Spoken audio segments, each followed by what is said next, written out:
Hi friends, welcome to moms little world. இன்றைக்கி நம்ம பார்க்க போகிறது ஒரு சிம்பிளான வெரைட்டி ரைஸு, தக்காளி சாதங்க.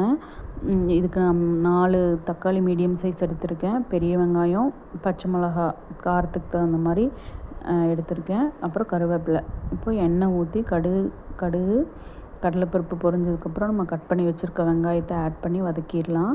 இது நல்லா கோல்டன் ப்ரௌன் கலர் வந்தோடனே நம்ம என்ன பண்ணிக்கலாம்னா கொஞ்சமாக மஞ்சத்தூள் ஆட் பண்ணிக்கலாங்க. காரத்துக்கு பார்த்திங்கன்னா பச்சை மிளகா மட்டும்தான். ஸோ உங்கள் காரத்துக்கு தகுந்த மாதிரி எடுத்துக்கோங்க.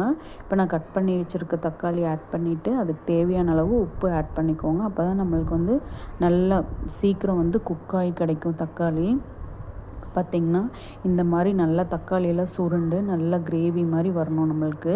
இப்போ நான் குக் பண்ணி வச்சுருக்கேன் ஏற்கனவே ரைஸ், அதில் ஆட் பண்ணிக்கிறேங்க. ஆட் பண்ணி நல்லா அந்த தக்காளி கிரேவி நல்லா அந்த ரைஸில் கோட் ஆகிற மாதிரி நல்லா கலந்து விட்டுக்கோங்க.